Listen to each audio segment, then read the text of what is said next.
سلام تخطاتلت مدب أسنا زخاب كتمالا عندنا بعد إنجليز إندات دالوز بتحكم مدبنا مدب إيرتراويانيو أبز مدب زن عنان إيرتراويان زملكت هاجراو قداي أهجراو قداي زوباو قداي ندال عنان زرارة بدو مدبنا إن إحنا إيرتراويان رئيتو نغمت ألو كم كابت إيرتراوي تأمته قداتنا نتأمتلو قداي عالمنا قداي أهجرنا قداي زوبانا قداي هاجرنا نتأمتلو مدبنا إيو أهجراو قدات بتاعنا قداسي إن دخون زمتلو زلو أواناتي زلو بفلاك أني أبتي زوبانا سلازلومي حدا قاشا كاب إثيوبيا كاب تدبوباوي كفالاتنا إثيوبيا particularly كاب ولايتا دبهال كفالنا إثيوبيا قاشا حيزلكم متسيلخو هزب ولايتا قالسونتا إيو نسانا زراخب اللووديو نحنا مدققاف زقبو قالسيديو زبل حتوتات ندال عنا كان علينا مسكاشاي قاشاي أتو أنduኣለም ቦልተና يبهال وخفالت أكومي بإنجليش يزخون قلل بس بلا إنجليش ندات حاجازنا كنتربا بمينا مالتي خمتي بزح جزيز قبرنايو سنة مكتتال ندات منه بغتتنا بقاشاي خيدي welcome أنduኣለም. It's really an honor to welcome you to the Eritrean show on Asena. This is a show where we look at things from the Eritrean perspectives and put our Eritrean perspectives on matters as well. So it's very important for us to understand what's happening elsewhere in our region. And so it's an honor to welcome you and your organization, the Walaita National Movement. You're an executive member of that movement. Also, I know that you're interested in the Horn of Africa political development, so it makes all of this very relevant to us in Eritrea. So I welcome you. Thank you so much. I'm pleased to be part of this. Right. Our region, it's a very interesting region to say the least. Not always the safest place to be born and raised in, but a very interesting region nonetheless. Complex realities, complex situations. What brought you?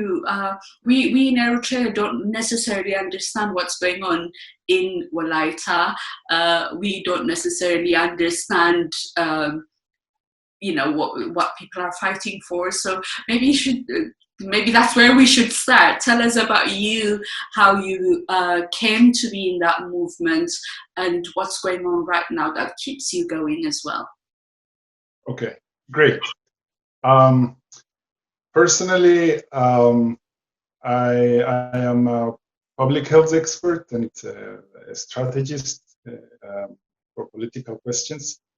And I actually didn't expect myself to be being a role player in politics right now. My assumption was it would have happened maybe sometime later in life, but it came very quickly. That's because the whole Horn of Africa is shifting now, and a lot is happening, and history is undermaking.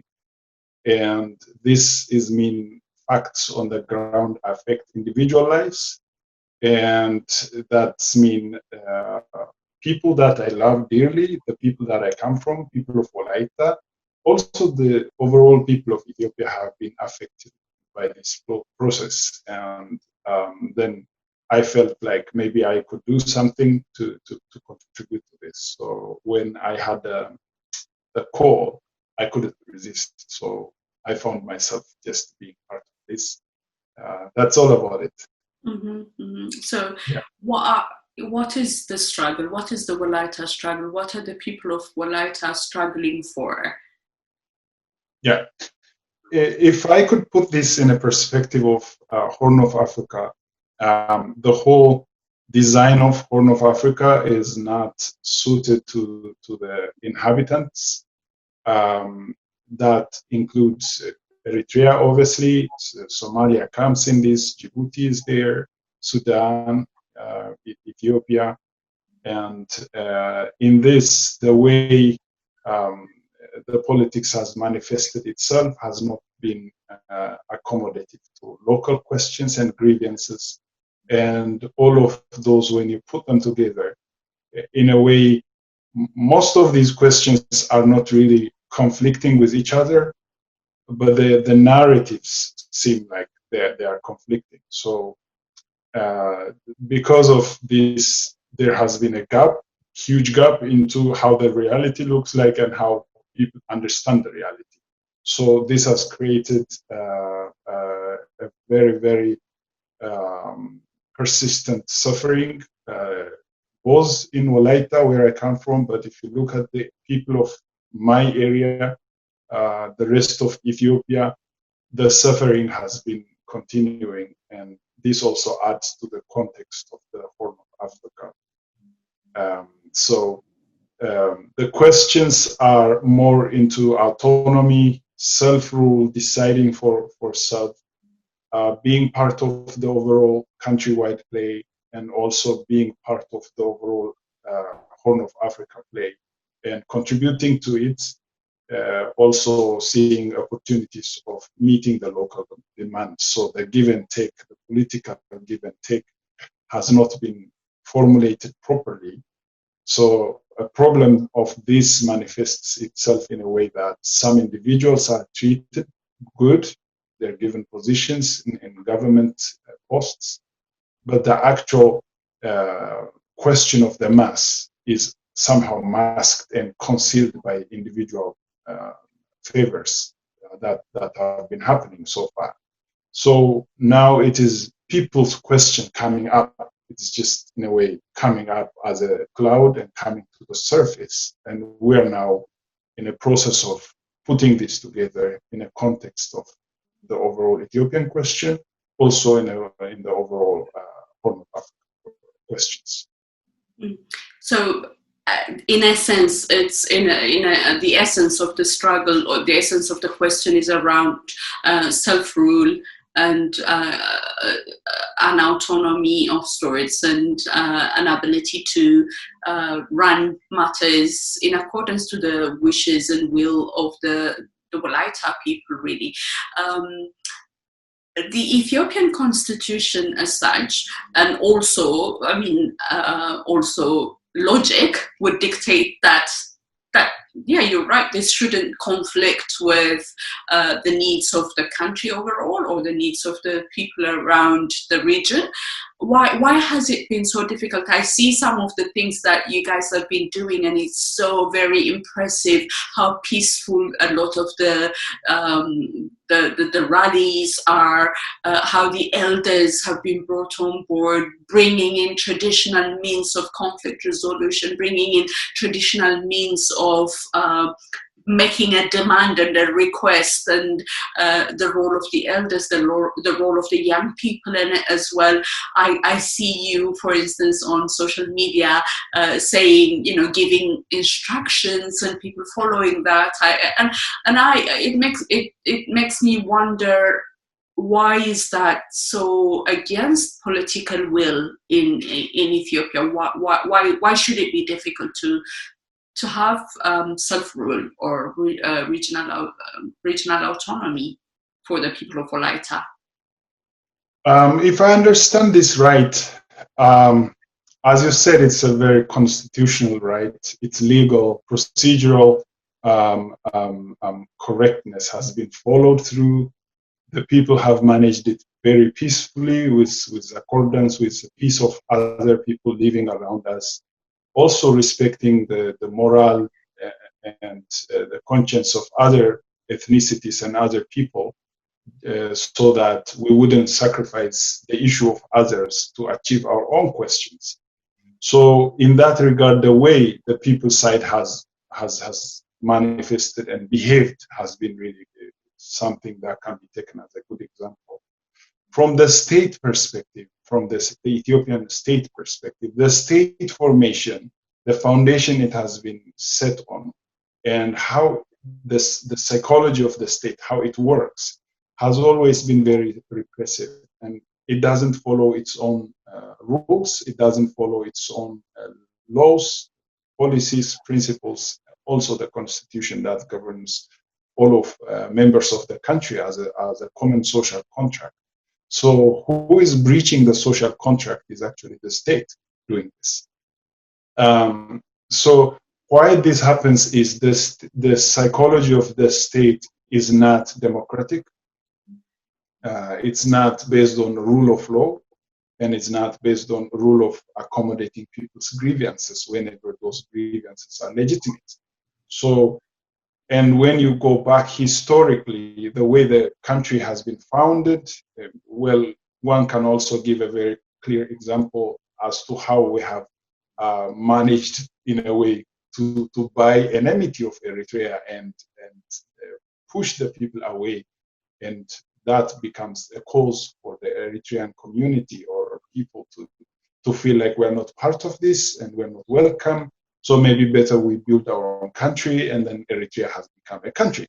So this same psychology that pushes away people, even if they dearly follow all the laws, has always historically been there. And what we see today is exactly the same.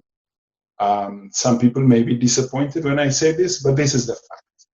So the state does not respect its own constitution, its own laws, its own rules. And whenever the rule comes to the side of the people like the Wolaita, the rule players change the rules somehow into unfavorable situation to the local context.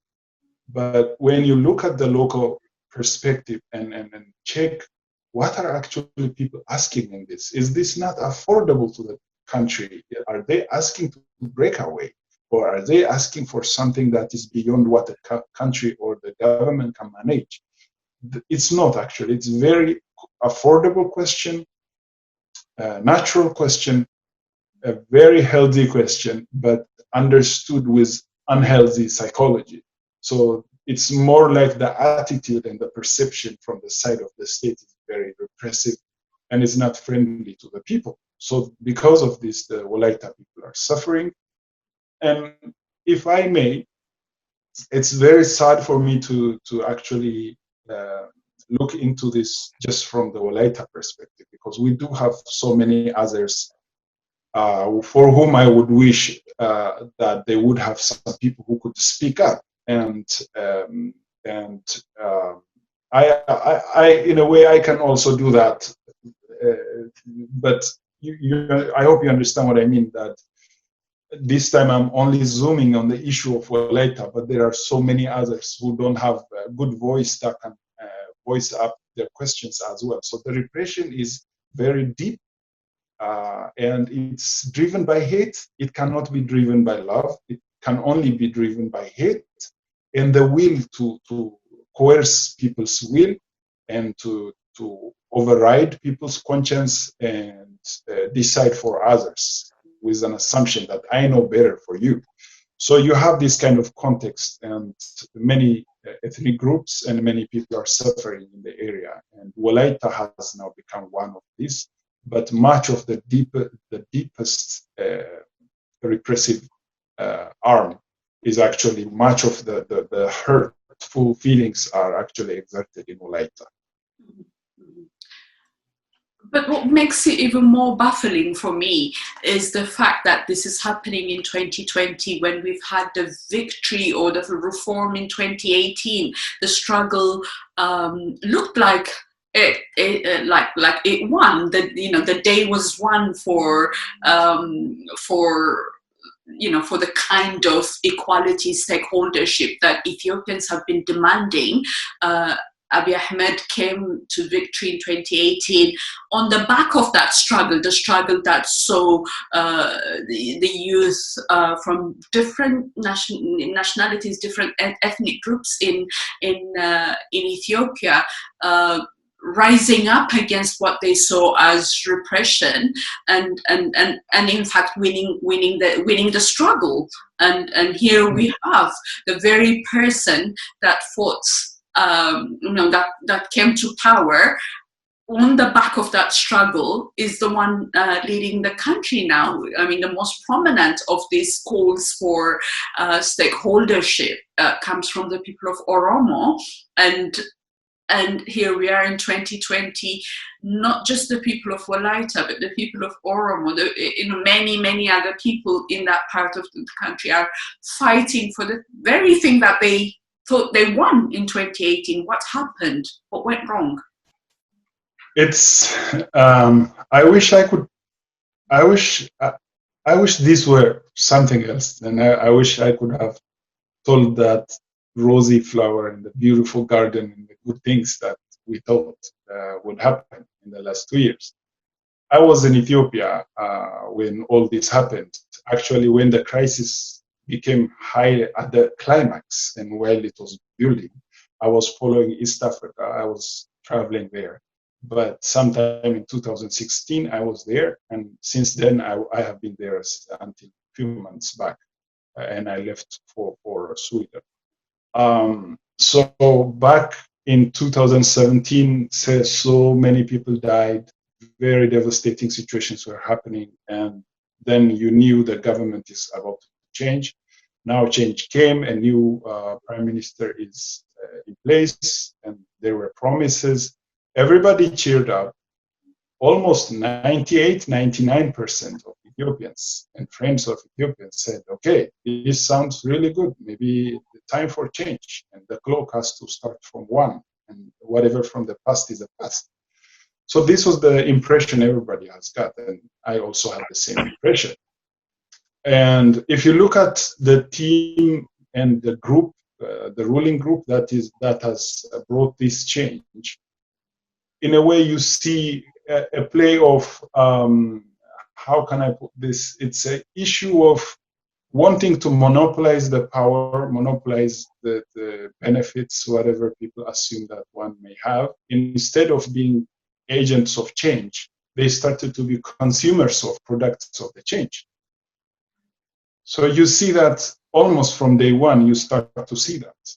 And if you want to have change, you need to have a context where you have already started to do the foundation, and you have point A, you want to take it to point B. So instead of this change happening, people wanted to consume whatever that comes along with it without focusing on the change. You see this as the primary problem. The secondary problem that I saw was that the rules they played to come to the top of the ladder when they were assuming this power, they started to apply the same rule after they already seized the power. So you could see the state capture process. It has happened. And the promises that were delivered to the people, to the West, to the neighboring countries, were more or less accommodative, positive, and supported by majority. And now, once the state has been captured and people are at the top of the ladder, they wanted to play exactly the same play as if they are still somewhere down on the ladder. And it just doesn't work because you have people higher than yourself that you need to fight to get there. But once you are there, who are you fighting? You're there already. There is no one above you. Only the questions you have came to answer are there.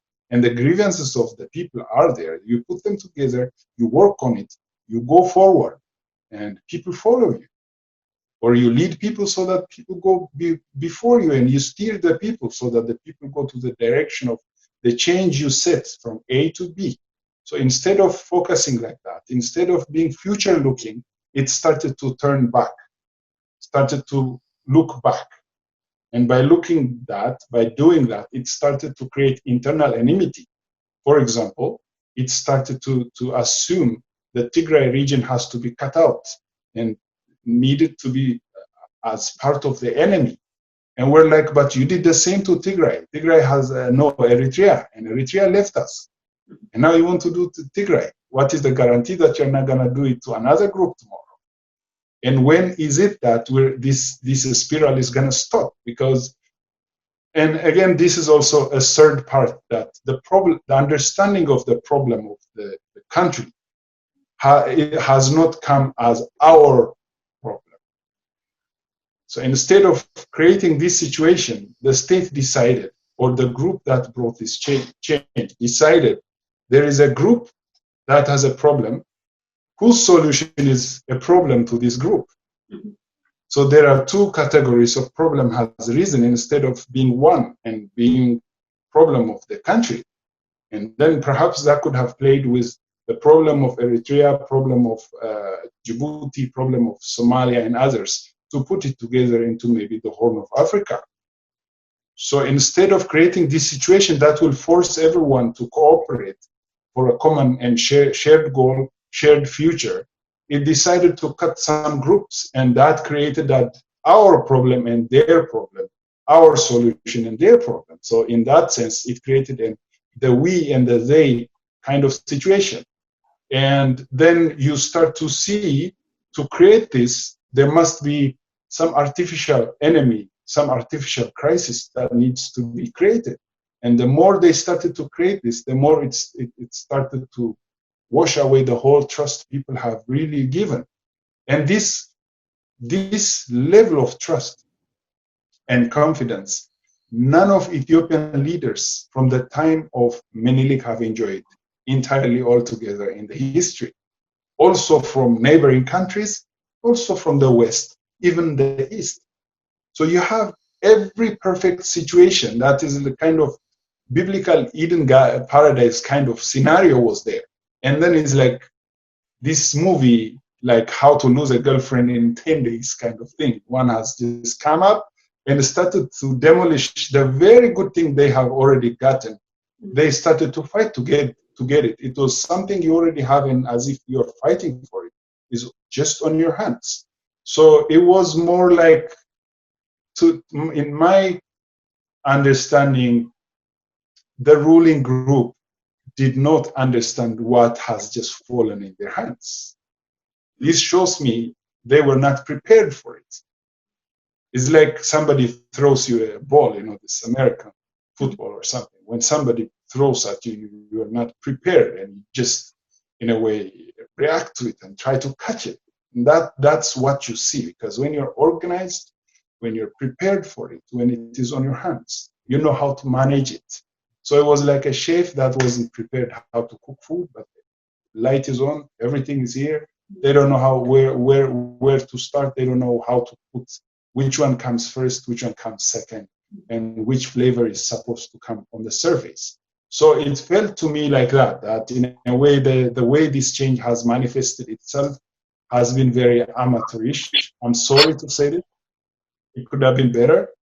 But then that's why you see all the grievances, because the Oromo that cheered, I have friends that really fought since I was a university student. They really wanted to see this change. We also wanted to see this change. Then after it came, people started to have internal rumors, and sometimes you're like, maybe this is local rumors or just lower level, just keep it and have a hope. That hope started to diminish among the Oromo. Now you see the Amhara, partially it is there, the Tigray, they are angry with it. The rest of the country started to be even more and more angry. So the change is not what people thought it could be. So in another way, it has become a victim of its own mistake that it did. And that mistake wasn't with an intent of doing good. It was just creating rift, creating differences, and then not having clear vision, clear strategy, and cooperative, this gravity that you need to create so that people come together to one table with a common, as I said earlier, common or shared goals, shared vision, and shared future, so that people, in a way, are hopeful, positive, contributing instead of being a stumbling block. So this is mostly what has happened after the 2018 change. It's quite tragic, isn't it? As an Eritrean, I was reflecting on Eritrea at independence, and like the hope, the aspiration, the euphoria, the goodwill, all of that. It was very similar to what happened in 2018 when everybody were willing to start from scratch and giving it their all. And we were there in 1991, where everybody was like, okay, we fought, it was hard, lots of things happened, so many people died, but here we are, this was what it was for. And step by step, day by day, with every passing day, it just everything was forfeited. Every opportunity was forfeited, and it's tragic, absolutely tragic to see that happening in Ethiopia. It's my hope that we as a region would be able to turn the whole situation around. We will come to that later. But the other thing that was happening in 2018, that happened in 2018 with a lot of fanfare and paraphernalia, not just the change in Ethiopia, but also the peace deal with Eritrea. Here was an impasse, here was a regional, I don't know, a regional quagmire that was, that was resolved almost in a dreamlike situation. Here we are. No, it shifted, and a peace deal was struck, and much like the victory, much like the reform itself, it was like, what just happened? And 2 years later, everyone is thinking, what just happened? What happened? Where is it? I wonder what you make of it, and what the people of Wolaita make of the peace deal with Eritrea, and if anything positive has come for the people of Wolaita out of that. How does the rest of Ethiopia see what happened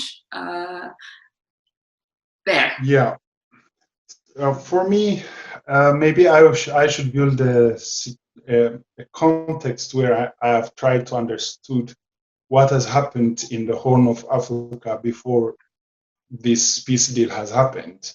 Obviously, the war that Ethiopia and Eritrea had, and the Algiers Agreement, and not being respected by sides, and all of that there. After that, in the recent years before the agreement between Ethiopia and Eritrea has been done again now in 2018, you would see military movements of Saudi Arabia and other countries around East Africa, mostly in around Djibouti, also in Eritrea, mostly also in Somalia areas.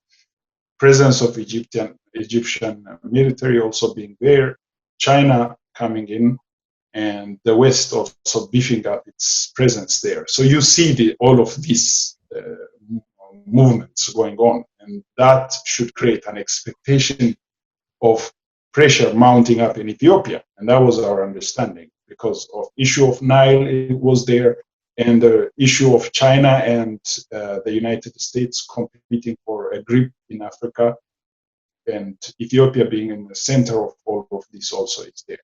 So having this, one could say more other points, but these are more key points that I could mention now. So having this in place,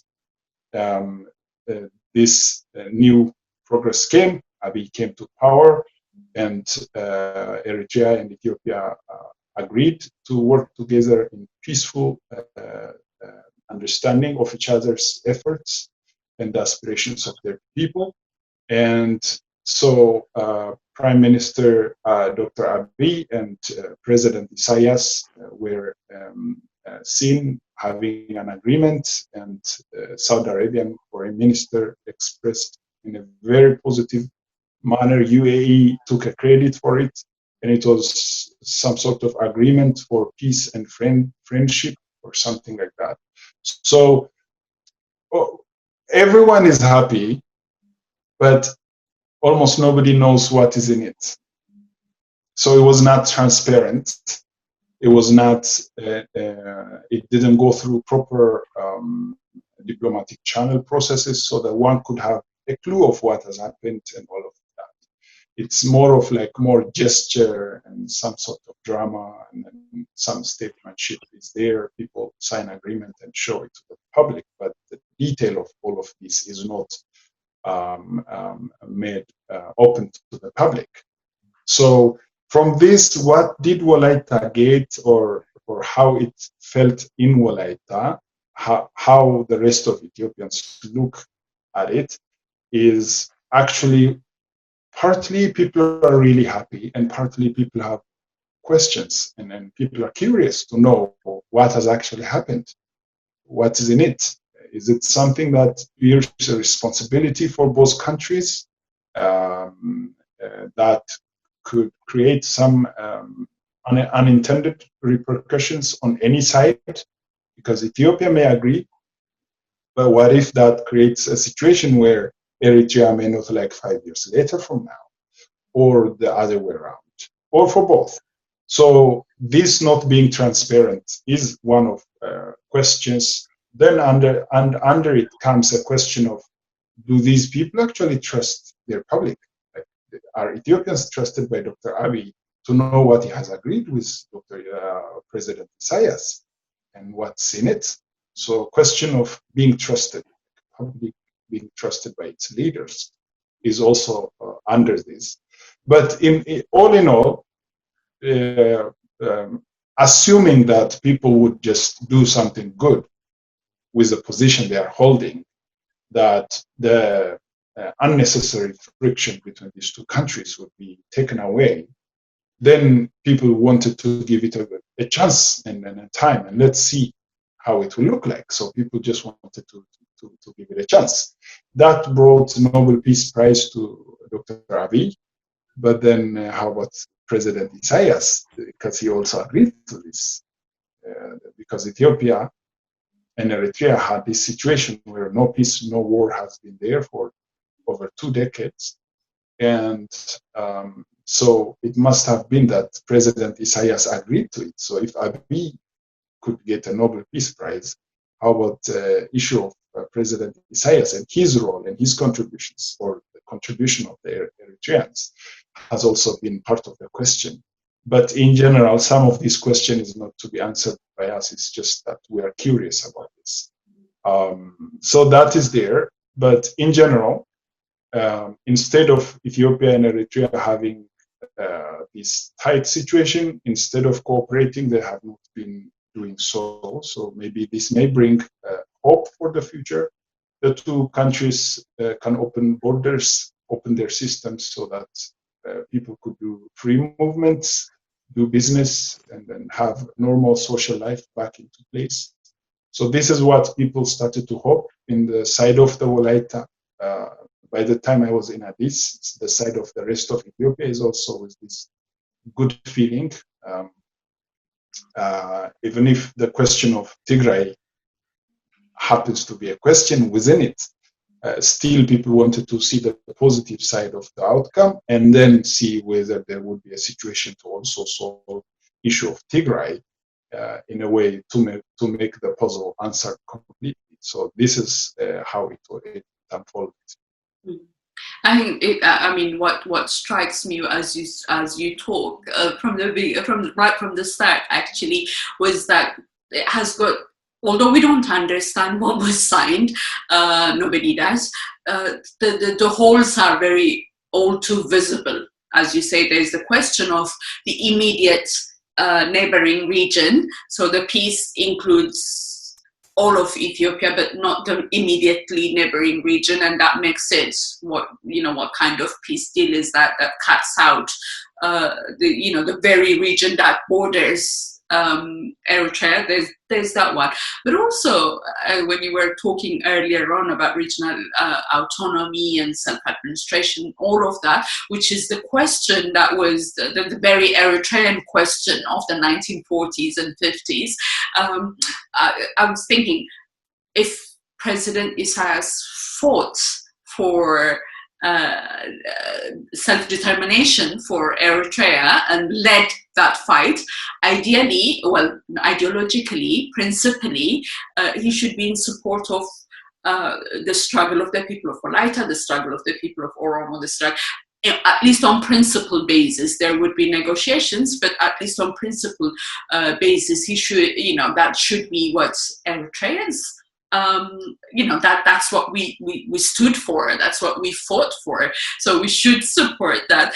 But that's not what President Isaias has repeatedly says. He talks about the unity of Ethiopia. He talks about a unitary, it almost sounds like he supports a kind of a unified one Ethiopia, like the old days. And it kind of completely negates the struggle of people who have fought for self-determination and autonomy, and the struggle that you were describing, and it just makes me nervous because it feels so unprincipled in a lot of ways. We don't know about it, but what we do see makes me nervous. That's why I was just curious to see what other people of, not necessarily the people that we usually hear from. We hear from the Tigrayans quite a lot on this matter because it concerns them a lot, and we've heard and we understand the acrimonies and why that relationship is so very, very, very difficult and entrenched. But it just, I was very curious to hear what the rest of Ethiopians make of it, and thank you for availing that. It's something that continues to evolve, and we see a different glimpse of it every time from the different conversations and actions, or inactions for that matter. Yeah, actually, I agree with you that one would expect President Isaias to sympathize with the question of the Walaita, sympathize with the question of the Oromo, and the rest of Ethiopia, actually. And he's one of very few senior politicians and that are still in leadership and that understand the real crisis the East Africa or the Horn of Africa has been going through. And I myself was surprised when I saw that he had a different approach and the shift in the thought he used to have. For me, I took this in a way that perhaps it's a very tactical move on his side, but on the side of Ethiopians, many Ethiopians, it affects our strategic aspirations. And that's mean for every short-term or medium-term gain that President Isaias may have seen for the side of Eritrea, it actually affects the long-term aspirations of the people of Walaita, the people of Oromia, and many other people that have almost the same questions. And it's very difficult to judge without hearing it from him, but from the actions he's taking, one can say this, that maybe he may have seen. It says to me this, that perhaps he believes maybe the war that he has led and the whole struggle is maybe taken back to zero. It's like maybe he thinks he was wrong to lead this all along. That's one way to see. Maybe he's thinking like that. If that's not the case, perhaps it's just to hurt the side of Tigray that's more towards the federalist idea, more lenient towards this, and most questions of autonomy are more or less the same as what the Tigray side is asking, even if these sides are not really direct in direct communication and direct copies of questions could not be there. The idea of self-rule and self-governance is there, so they share these principles, and maybe just because the side of Tigray is still within the frame of challenging end from where he is standing, the others might become collateral in the process. And this is very, very hurtful, because I don't want to believe that Isaias would want to hurt the Walaita, for example. I don't want to believe the people of Eritrea would agree to this, or people of Oromia are now suffering more or less with similar questions. Even if they are ruling themselves, they have extended questions related to this. And my feeling is that I don't think Isaias would want to intend to hurt the people of Bolaita or Oromia or others that have the same aspirations. It could just be perhaps party-to-party competition that is not resolved yet between TPLF and EPLF. It could be one.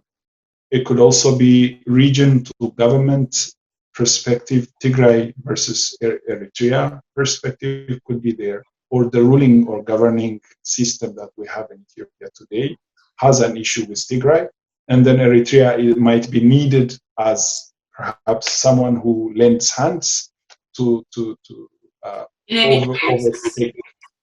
In any case, it's not in line with principles of stakeholdership and self-determination that we Eritreans fought for generations for. And what you just said about President Isaias no longer believes in that is something that many Eritreans have indeed been questioning. Like, does he really believe in the essence of our struggle, the struggle that determined Eritrea's recent history? Does he still believe in it? Is a question that was raised, but who knows? They haven't told us, so we don't know. But the other thing that was going on in 2018, 2019, I mean, even to now, that we still don't understand, but we see happening, is the so-called tripartite agreement between Eritrea, Ethiopia, and Somalia. And it's, again, we haven't seen any of those declarations properly. They haven't been investigated in any sense of the word. But we hear and see the three leaders talking to each other more than they have done in recent years.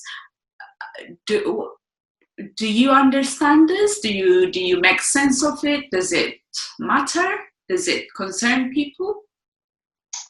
Yeah, I think I may have indicated with lack of transparency and perhaps not trusting the public on the side of the leadership on both sides. And now you have the dimension of Somalia.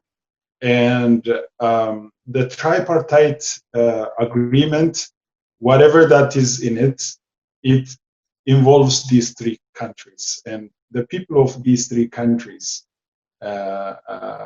would want to cooperate and would want to have closer integrations, and that would make their lives much better and easier to do business, to have social life, or even integrate politically.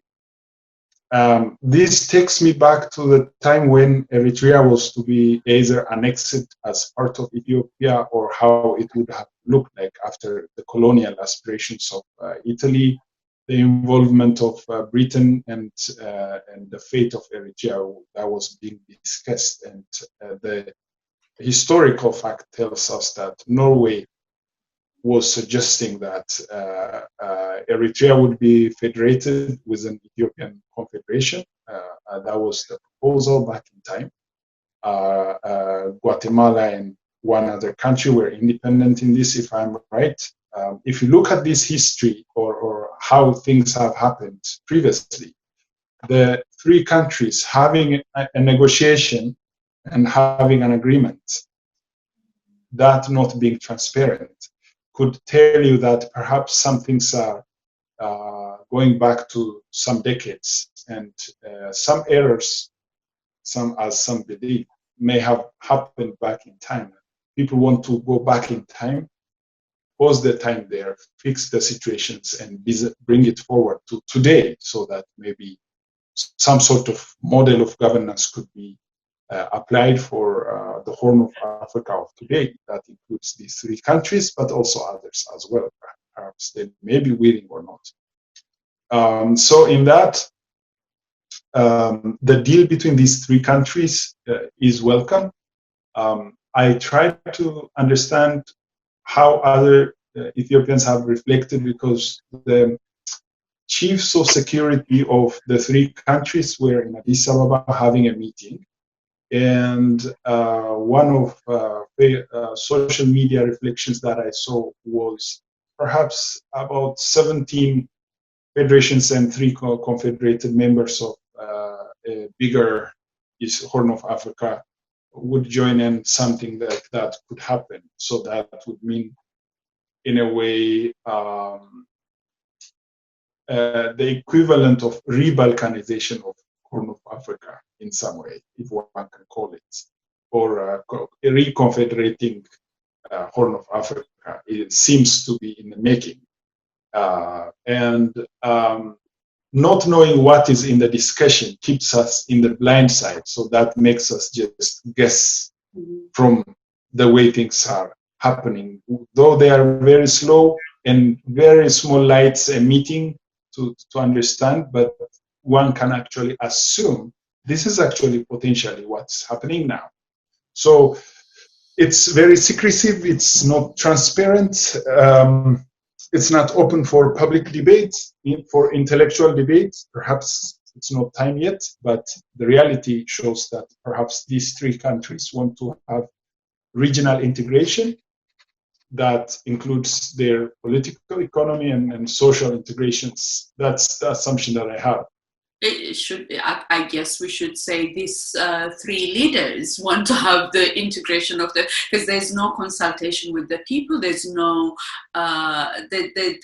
efforts being made to create internal cohesion or internal stakeholdership. They're not even presenting the ideas to their respective parliament. Well, we don't have a parliament in Eritrea, but at least in Ethiopia there is a parliament, and so these are not being discussed anywhere at a policy level, or even at a political level, or even at an academic level, just as ideas. And that makes it, in a region where there's quite a lot of internal incoherence, there's a lot of internal issues of stakeholdership being raised. Thinking regional and wider it just makes it, unless they're going to force it on us, which again makes me nervous, particularly as an Eritrean from a country where there isn't even the simplest of freedom to think, express, associate, or anything like that. Something big like this without, the saying, nothing about me without me.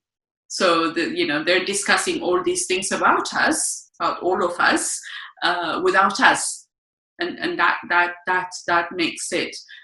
How different is that from being colonized by your own people? They're just discussing these things in the absence of the people, and that's autocracy. With capital A, yeah. Anyway, we've got to move on and think about other things as well. So I just need to move on the discussion to think about what your hopes and aspirations and wish for Ethiopia is, and where is the light at the end of the tunnel for Ethiopia? What can we expect? Good. If I could just get us back to the previous point of this tripartite agreement, in one dimension, one can also look. This is just because before I answer the latest question, but it may also be very calculated move by the side of Eritrea and Ethiopia, where Somalia also may have consented to lower the role of Tigray and the influence the region has in overall Horn of Africa. So to have this impact, the level of influence it has and its impact to lower from where it is, perhaps you involve others that will have voice. So in a way, instead of discussions being within Ethiopia, you have other blocs that are coming in with their own voices that puts the perspective of the Tigrayan region much lower if you really look at. So this may have also been somewhere in the logic. You may not see it clearly, they are not saying it, but one way of you to think, aha, this could also be part of all this play. Still having this integration could be there. As you said, pushing it on the people may actually be thought through, but at the same time, lowering the impact, the influence of Tigray also could be somewhere in a way like smashing two flies, whatever, that kind of example could also be there. So strategically, that may have been taught in the logic. I just wanted to put this forward. Now, what I see as for the future and what I think overall, and if I see the light at the end of the tunnel, actually, this is a very relevant question for me. I'm normally a forward-looking person as a person as well. My strategies are normally to see the future, and that's where solutions are. That pushes people into coming to the table and then see shared future, shared vision, and shared efforts. That brings the idea of our problem instead of their problem, our problem, their solution, our solution. They could be conflicting, could be collaborative, but in general, looking into the future brings people together. So in that sense, how I feel is that East Africa, Horn of Africa has a future. Tomorrow is for all of us. Nobody can take it away from us. Everybody owns tomorrow. But then what we do today can actually assure that it will be ours when tomorrow comes, or we may have lost it when it was yesterday. So if we start from this, Horn of Africa has a hope, perhaps a new beginning, and then maybe rebooting, resetting the system, and then maybe seeing from the perspective that all the people in these areas have gone through undemocratic processes, undemocratic forms of governances, and the resources haven't been utilized properly to improve the lives of people in the area, and could work together, create a situation where people can collaborate, intellectuals could come together, create solutions that can solve regional issues, also some things that could be sellable for global market and be a revenue for the area to improve the lives of the people. That could also be there. So if I see the light at the end of the tunnel is actually, I see darkness now, if I'm going to be very genuine, but then we could be the ones to torch lights to be seen at the end of the tunnel. Perhaps some of us will actually rush forward and torch that light for all of us, and then we could be seeing that through the tunnel so that we have hope in the future. So some of us probably will be the ones to torch this light, and we will then be able to see the light, and then this light may lead us towards a shared future, towards a shared and a better life where we can cooperate together. So my view is that we're maybe the ones to torch this light. Maybe we're this generation could be the one that is responsible to torch this light. So this is what I'm thinking. What a beautiful image that you presented there, that we sacrifice here today so that the coming generation, the younger people that are growing up today could benefit from a future that is more cohesive, a region that is cohesive, a region that is focused on mutual benefits, mutual development, and respect, and a future for all. equal stakeholdership of our regions, our future, and our prospects. That's a beautiful vision to hold on to, and we should indeed hold on to that. And on the same note, this program is an Eritrean program, and our primary focus is on the people of Eritrea who don't have as much access to the outside world as people in Ethiopia and elsewhere in the region have. There's very limited access to build solidarity and hear from the rest of the region. I would love for you to address the people of Eritrea directly and tell us what the people of Wolayita have to, would like us to hear and would like us to understand about your struggle, but also about solidarity. Thank you so much for this. I've been actually, I've grown up hearing a lot of good things about Eritrea. My father has been in Asmara, in Massawa, and many areas. And many in my close family circle have been there, and some are married. So I have this feeling since childhood, a very dearest feeling. So anything people suffer in Eritrea actually pains me, and it hurts me. And anything good that I see in Eritrea, actually, I share it. So for the people of Eritrea, when I say this, I am saying both from the side of Wolayita, because that's where I come from, but at the same time from the side of all Ethiopians.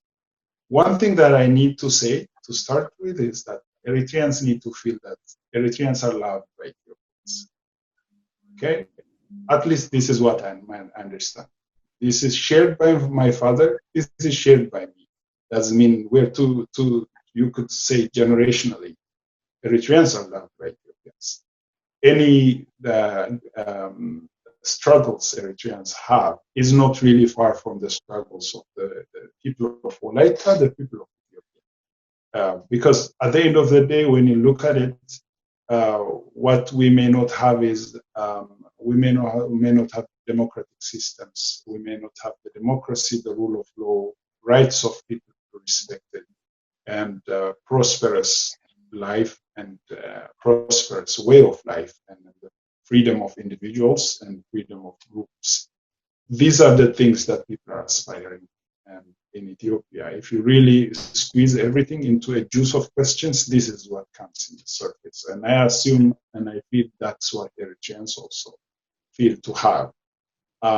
In this sense, we may not see light today.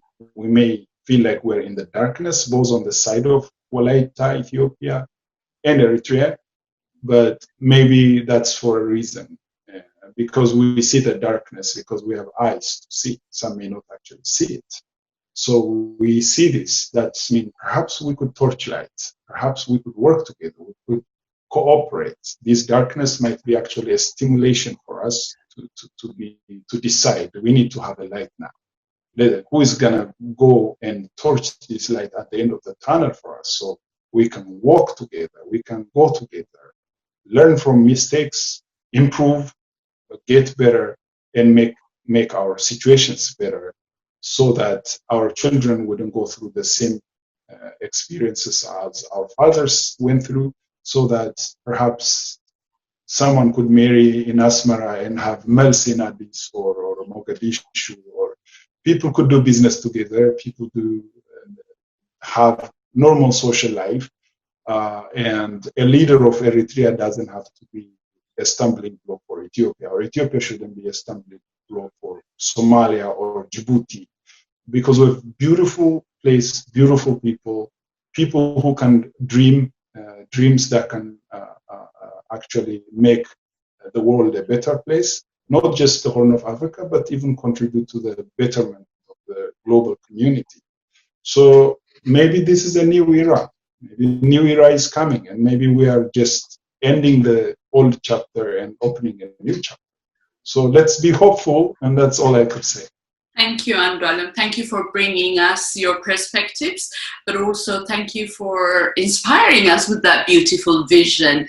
And indeed, I mean, it's when we begin to see the similarities of our struggles and the similarities of our vision for the future that we begin to cooperate, and it perhaps doesn't even need to come from the top and be dictated to us. Maybe people could start building that future together, and that is indeed something to hold on to.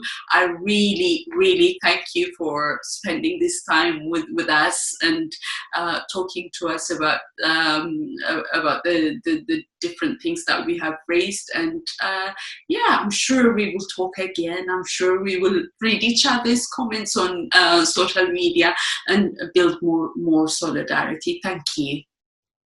Thank you so much for giving me this chance. I'm really pleased to be part of this interview. Thank you. تغتاتلت مدبنا نزي مثل نيرو حزب ولايتا حتول إلولو حزب ولايتا قالسي أبجيسولو كابتناي حزب إرترا قالسي بزح زمهرو نجار كنزلو إنا كنسم يخرج عني تصنيحه كابتناتاتهم قالسي خانحنا بزحنا مهارو نجارالو سلازي كلهم تما حزاب قرباب تنازلو بسلام مزنبرو نحنا خمان بسلامنا ملو يخون سلازي بس مخنيات الزخانة كلهم أحزاب قرباب تنازلوا أحزاب قالسي يقدسنايو سلازي مدبنا أبزنا عدسو تسفازلو متسائي تسفازلو قنيات انداتمنخو مدبي بزي عدسو يغني لي